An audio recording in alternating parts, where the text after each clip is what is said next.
Hello বন্ধুরা, সবাইকে রাধে রাধে। তোমরা কি করছো? সবাই কীরকম আছো? কে কীরকম আছো জানাবে। তারপরে দেখো, আমি সবাই প্রথমে নিয়ে আসছি মাছ। এটা হচ্ছে বাসা মাছ। তো বাসা মাছটা আমি ভালো করে ধুয়ে পরিষ্কার করে নিয়েছি। এখন দেখো, আমি আজকে বাসা মাছটা কী করে রান্না করব। সবসময় তার একরকম রান্না করে খেতে ভালো লাগে না, তো আমি এখানে দিয়ে দিচ্ছি হলুদ। নুনটা আগে দেওয়া হয়ে গেছে। তারপরে দেখো দিয়ে দিলাম হলুদ দিয়ে আমি মাছটাকে ভালো করে মেখে নেব। তারপরে তোমরা বাঁচা মাছ কে কীভাবে রান্না করো, কে কীরকম করে খেতে ভালোবাসো, আমাকে নিশ্চয় কমেন্টে জানাবে। তাই আমি দেখো মাছটা এখানে মেখে নিচ্ছি ভালো করে।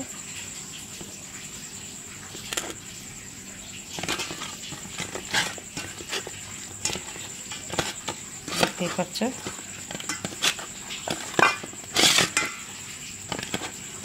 তো তোমরা এরকম করে রান্না করে খাওয়াবে। আর আমি আজকে এটা কীভাবে রান্না করি তোমরা দেখো, ফার্স্ট থেকে লাস্ট অবধি দেখবে। ভিডিওটা আমার কেটে দেখবে না, তাহলে তোমরা সম্পূর্ণ ভিডিওটা কীরকম করে কী করেছি বুঝতে পারবে না। দেখো ভালো করে আমি হলুদ নুন মাখা হয়ে গেছে আমার। বসেছি কড়াইতে তেল দিয়েছি, তেলটা গরম হয়ে আসছে। আমি তেলে একটু লবণ ফেলে দিয়েছি। তেলে একটু লবণ দিলে নাকি মাছটা লেগে ধরে না, এই জন্য। তো তেলটা আমার ভালো করে গরম হয়ে গেছে। আমি এখন মাছগুলো দিয়ে দেব। আমি যেইভাবে আজকে রান্না করছি এইভাবে তোমরা একটা মাছ ভাজা দিয়ে এক থালা ভাত খেয়ে নিতে পারবে। এই জন্য দেখো আমি কীরকম করে রান্না করি।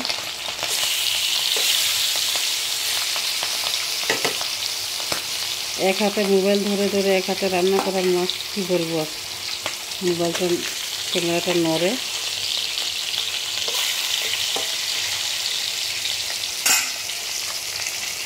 দেখো এই মাছটা এখানে ভেজে নিই। দেখো মাছটা আমি উল্টো পাল্টা করে ভেজে নেব।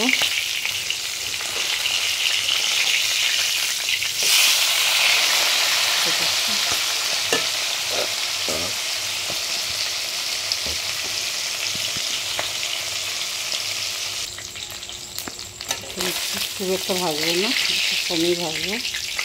এটা বেশি ভাজার দরকার নেই, কম কম করে ভেজে নিলাম। এটা উঠিয়ে নিলাম। তো এরকম করে আমি সব কটা মাছকে ভেজে নিচ্ছি। তো এটা আমি দিকে একটা মশলা রেডি করবো। এখানে নিচে আমি এক টুকরা আদা, 2 টুকরা আদা নিয়েছি, আর লঙ্কা নিয়েছি। দেখো আমি লাল লাল লঙ্কা নিয়েছি, কেন আমি শুকনো লঙ্কা দেবো না। ঝালটা তোমাদের অনুমান মতো করে দেবে। আমি এটা বেটে নিই এখন, দেখতে থাকো তোমরা। মাছ ভাজা হয়ে গেছে। তো মাছ ভাজার তেলে আমি দিয়ে দিচ্ছি মেথির জায়গায় পেঁয়াজ দিলেও পারো, যদি পেঁয়াজ দিয়েও করতে পারো। পেঁয়াজ দিলে একটু রসুনও বেটে দেবে। আমি পেঁয়াজ রসুন দিচ্ছি না, ওই জন্য আমি আদা কাঁচা লঙ্কা বেটেছি, তোমাদেরকে দেখিয়েছি। তাই আমি এটা মেথিটা পুরো কালো হতে দেবো। কালো হওয়ার পর আমি মেথিটা উঠিয়ে ফেলে দেবো। মেথিটা আমি রাখবো না। মেথিটা রাখলে তরকারিতে একটু কালো কালো হয়ে থাকে না, একদম ফুলে যায়, তখন ভালো লাগে না। এই জন্য আমি মেথিটা উঠিয়ে দেবো। মেথিটা এরকম করে পুরো ছেঁকে উঠিয়ে নেব। মেথিটা আমি পুরো উঠানো হয়ে গেছে। এখন আমি সবাই দিয়ে দেব একটা মিডিয়াম সাইজের টমেটো কেটেছিলাম, টমেটোটা আগে দিয়ে দিচ্ছি। টমেটোটা একটু নাড়াচাড়া করে আমি রান্না করে নেব।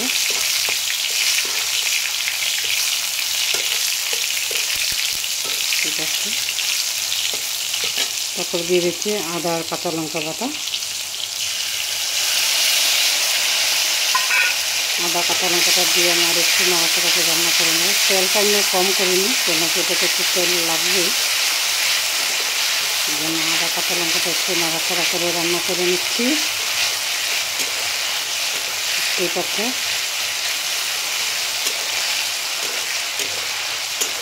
আজকে আমি দুপুরবেলা রান্না করিনি না, সকালবেলা আলু সিদ্ধ ভাত করে খেয়েছিলাম। তারপরে অনেকটা দেরি হয়ে গেছিলো, এখন 11:30 হয়ে গেছিলো সকালে খাওয়া খেতে। তারপরে আমিও দুপুরে রান্না করিনি, কী আর রান্না করবো, তার জন্য তো বারে ভালো লাগে না। তারপরে এখানে আমি একটু মশলা অ্যাড করে দিচ্ছি।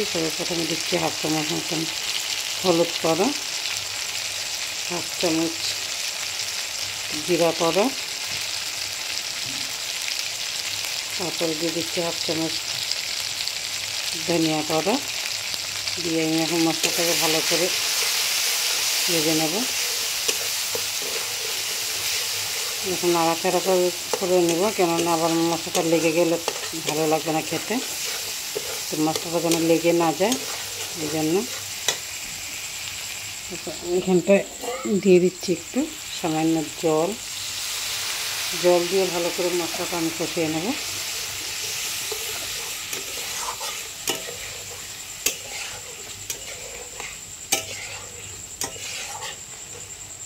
একটু জল দিয়ে কষালে মশলাটা ভালো, যতক্ষণ তেল ছেড়ে দিচ্ছে তখন মশলাটা একটু ভাজা হোক।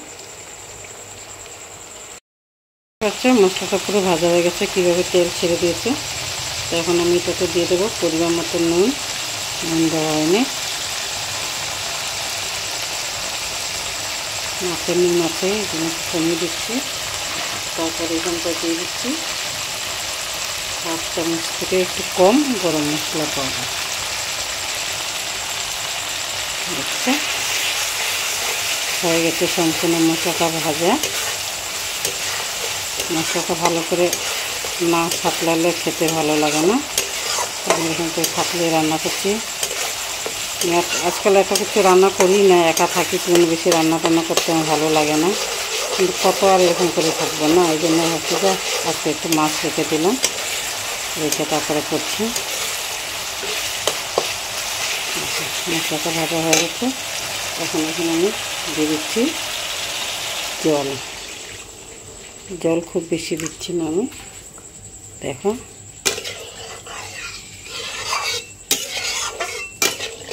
এতটুকু জল থাকবে। জলটা একটু ফুটে উঠুক, তারপরে মাছটা দিচ্ছি। দেখতে পাচ্ছ বক বক করে ফুটে উঠেছে। আমি এখন এখানে 4 পিস মাছ দিচ্ছি, দিয়ে দিচ্ছি মাছটা। দেখো, তো তোমরা এরকম করে রান্না করে খেয়ে দেখবে, দারুণ তো টেস্টি একটা রেসিপি। তারপরে তোমরা যারা পেঁয়াজ রসুন খাও তারা একটু রসুন বেটে দেবে আর পেঁয়াজটা পুরনে দেবে। সোমবারে পেঁয়াজ দিলে খেতে অন্যরকম টেস্ট লাগবে, তাই আমি তো পেঁয়াজ রসুনটা খাই না, এই জন্য দিচ্ছি না। তো দেখো, এখন এটাকে আমি একটু সময়ের জন্য ঢাকা দিয়ে দেবো। ঢাকা দিয়ে জলটা একটু ফুটতে দেবো ভালো করে, জলটা শুকাবে, এতটা ঝোল আমি রাখবো না। তো তোমরা এরকম করে রান্না করে খেয়ে দেখবে, ভালো লেগে থাকলে আমার ভিডিওটা ফার্স্ট থেকে লাস্ট অবধি দেখবে, ভালো লেগে থাকলে লাইক সাবস্ক্রাইব শেয়ার করে দিবে নিচ্ছি বন্ধুদের কাছে। আর কে কে এরকম করে বাসা মাছ খেতে ভালোবাসো আমাকে নিচে কমেন্টে জানাবে।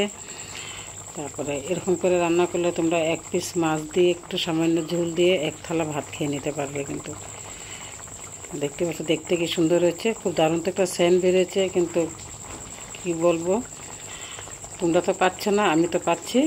তো এখন আমি একটু ঢাকা দিয়ে দিচ্ছি এটাকে একটু সময়ের জন্য, 5 মিনিট। তো দেখতে থাকো। দেখো বন্ধুরা, এটা হয়ে গেছে আমার, এরকম হয়েছে, দেখছো। ঠান্ডা হলে আর একটু শুকিয়ে যাবে জলটা, এই দেখো। তো তোমরা এরকম করে রান্না করে খেয়ে দেখবে, দেখো কি সুন্দর হয়েছে দেখতে, দারুণ তো টেস্টি একটা রেসিপি। তো আমি এটা এখন নামিয়ে দিচ্ছি, তোমরা দেখতে থাকো। একটা ঢেলে দিচ্ছি, কি সুন্দর হয়েছে না দেখতে, খেতে কিন্তু দারুণ তো টেস্টি হয়েছে, খুব টেস্টি একটা রেসিপি। তুমি 1 পিস মাছ দিয়ে একটু সামান্য ঝোল দিয়ে 1 থালা ভাত খেয়ে নিতে পারবে, অন্য কিছু দরকারি হবে না, লাগবেই না অন্য কিছু তরকারি। তো এটা খুব টেস্টি একটা রেসিপি। কি করব, আমি তো রান্না তো করতে ইচ্ছা করে, কিন্তু একা করে থাকি যেন এত কিছু রান্না আমি করি না। কিন্তু সবসময় ভাবি এটা রান্না করব, ওইটা রান্না করব, কিন্তু একা একা রান্না করে খাবে কে, খাওয়ারও তো লোক লাগবে না। আমি তো কোনো দিন ভাবিই নেই যে জীবনে আমি এরকম করে একাও থাকবো কোনো দিন, এটা তো আমার একদম মানে ধারণার বাইরে। কিন্তু